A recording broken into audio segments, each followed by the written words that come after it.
Europe 1 matin. Il est 7h12 sur Europe 1. Lionel Gougelot, vous recevez ce matin David Lappartient, le président du Comité national olympique, à quelques heures de l'arrivée de la flamme olympique dans le port de Marseille. Bonjour David Lappartient.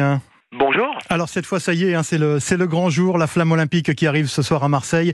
On peut dire que l'esprit olympique va commencer à être véritablement diffusé dans tout le pays à l'occasion de cette arrivée maintenant officielle de cette flamme olympique. Ben oui, parce qu'on est très très heureux de l'accueillir et c'est vrai qu'il y a eu l'allumage à Olympie, il y a eu le départ ensuite du Pirée pour qu'elle vienne ici à Marseille en bateau, mais l'arrivée sur le sol français marque quelque part le début d'un vrai compte à rebours avant le 26 juillet et la cérémonie d'ouverture. Et puis c'est aussi l'occasion de sillonner toute la France, sa diversité, ses territoires, et finalement que les Français sentent que les Jeux Olympiques arrivent. Et je suis convaincu qu'il y aura beaucoup de ferveur dans tous nos départements français. Alors justement, c'est le début d'un périple à travers toute la France, évidemment. On ne va pas énumérer toutes les étapes, mais un périple qui va concrétiser effectivement cette montée en puissance de l'ambiance, de la ferveur pour ces Jeux. C'est ce que vous attendez, j'imagine. Oui, c'est ce qu'on attend parce que certes les Jeux Olympiques vont être en juillet, mais on sent qu'on a besoin aussi que sur l'ensemble des territoires, tout le monde se dise ce sont pas que les Jeux de Paris, ce sont les Jeux de la France.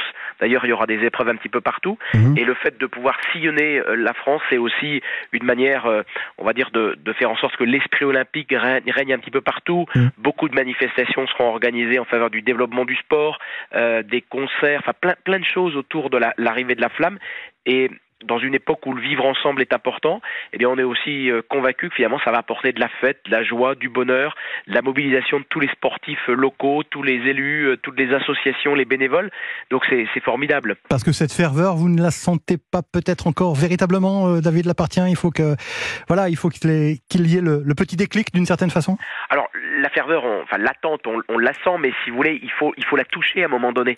Et l'arrivée de la flamme, ça montre de manière finalement matérielle. Quand on va voir la torche et la flamme, c'est que les jeux sont là. Alors qu'avant, on nous dit les jeux vont arriver, on les voit arriver. Il y a tout un tas de reportages sur les jeux. Mais là, on rentre vraiment dans le concret et on sait qu'en fait cette flamme qui se balade, eh bien c'est celle qui allumera le chaudron le 26 juillet prochain et donc qui va flotter pendant tous les jeux. Donc je trouve que c'est une manière quand même de faire monter la clameur de finalement la France entière. Et c'est ça aussi qu'on attend, c'est la mobilisation de l'ensemble des Français. Et je suis sûr que pendant les Jeux, on aura aussi beaucoup d'émotions parce que c'est aussi ça les Jeux Olympiques, alors l'émotion. Vous serez vous-même, David Lappartient, en tant que président du Comité national olympique, l'un des porteurs de cette flamme, si mes informations sont exactes. Oui, alors exactement, le Comité international olympique dont je suis membre m'a proposé en tant que président, en tant que membre du CIO et président du Comité national olympique et sportif français, d'être l'un des porteurs. Donc j'ai plusieurs étapes qui m'ont été proposées, je dois en choisir une, mais ce sera un très grand honneur de pouvoir porter cette flamme olympique, alors sur 200 mètres comme beaucoup d'autres. Oui. Et je suis très heureux aussi qu'ils aient choisi de mettre à l'honneur des bénévoles, des dirigeants, des athlètes olympiques, paralympiques, bref, toutes celles et ceux qui font aussi le sport français. Alors vous me voyez venir, David Lappartient, beaucoup se demandent qui sera l'athlète, qui sera le dernier relayeur qui allumera la vasque, le chaudron, comme vous le disiez à l'instant, le jour de la cérémonie d'ouverture. Vous n'allez pas nous le révéler aujourd'hui, le secret reste bien gardé, j'imagine ? Alors oui, et ce d'autant plus que je ne le connais pas, puisqu'en fait c'est Paris 2024. Vous ne le connaissez pas. Même moi je le connais pas, et en fait je ne veux pas le connaître, parce que comme ça je n'ai pas de risque de pouvoir éventuellement en parler. Et je le connaîtrai, je pense. Tony Estanguet m'en informera au dernier moment. Il a bien raison, parce que ça doit être quelque chose qui doit être bien gardé. Bien sûr qu'on a plein de noms en tête d'athlètes emblématiques du sport français. On attend aussi avec beaucoup d'attention qui va être le dernier relayeur. J'ai quelques idées pour les derniers noms, mais bon, après ce sera Tony Estanguet et son équipe de choisir. Mais d'après vos informations, il ou elle est déjà choisi ? Alors je sais qu'ils avaient, en tout cas dans les derniers carrés, identifié un certain nombre de noms. Mais après, sans qu'ils me les donnent d'ailleurs au demeurant. Après, est-ce que parmi ces noms, ils ont déjà choisi le dernier relayeur ? Je ne le sais pas. Et pour tout dire, quand je rencontre Tony Estanguet, je ne lui pose pas la question pour pas non plus le mettre en difficulté. Et donc, mais je sais que là, il m'avait informé quelque temps avant, effectivement, du porteur de Laure Manodou, Florent Manodou. Bon, donc je le sais un petit peu en avance, mais quand je dis un petit peu, c'est quelques heures ou quelques jours avant. Et il faut aussi bien garder le secret. Ça fait partie du charme également. Au-delà de la fête, finalement, hein, David Lappartient, la communion autour du sport, les valeurs de l'olympisme, j'imagine que ce qui compte aussi pour vous, en tant que président du Comité national olympique, ce sont les performances concrètes, hein, de nos athlètes. La France peut-elle vraiment terminer dans le top 5 des nations médaillées ? Alors, je pense sincèrement que oui, c'est une ambition. On l'a fait, la dernière fois que ça a été fait, c'est 1996 à Atlanta. C'est ça. Donc effectivement, ça commence à remonter, mais il n'y a pas de raison que ce qu'on a fait, on ne puisse pas le refaire.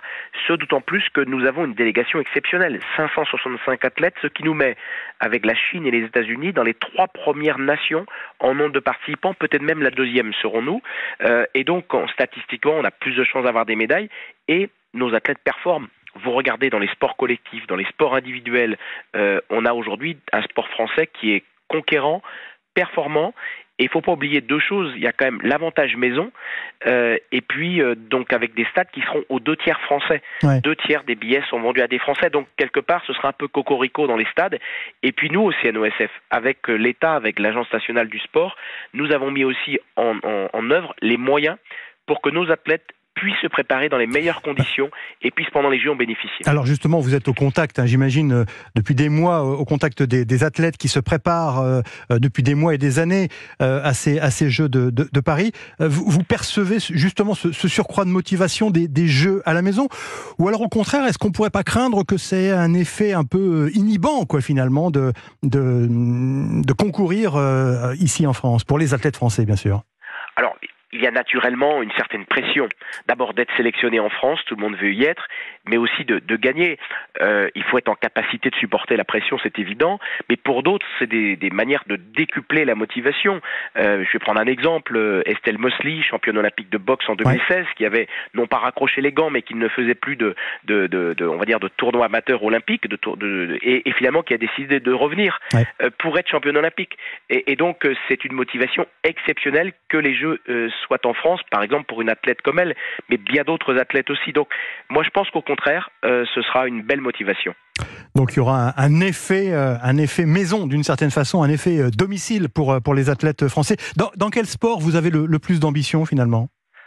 Il y a quand même pas mal de sports où on a de l'ambition. Je vais forcément vous dire le cyclisme qui est aussi mon sport, mais je sais que la Fédération française de cyclisme, qui est le cyclisme, c'est le 3e sport en nombre de médailles aux Jeux olympiques, et je sais que les cyclistes sont quand même très très bien préparés avec la Fédération française de cyclisme, donc on les suivra, mais comme bien d'autres, il y a des sports peut-être un peu moins médiatiques, mais où on aura aussi beaucoup de chances de médailles. Je pense qu'en tir on sera bon, et puis il y a en natation, et puis les classiques, le judo, l'escrime. Le judo, l'escrime seront naturellement là, parce que les sports collectifs nous amènent pendant toute la durée des Jeux. On est derrière nos équipes de France, mais à la fin ça ne fait qu'une médaille. Et donc, mais même s'ils nous font chavirer de bonheur quand on a ces titres olympiques, et ça nous tient, mais en nombre de médailles, effectivement, il y a des sports qui sont assez pourvoyeurs de médailles. Moi, je pense aussi qu'en aviron, on aura des médaillés. Bon, écoutez, on verra ça d'ici quelques semaines. En tout cas, merci David Lappartient, président du Comité national olympique, d'avoir été en ligne ce matin pour les auditeurs d'Europe 1. Bonne fête ce soir à Marseille pour l'arrivée de la flamme, et à bientôt. Merci. Il est 7h20 sur Europe 1.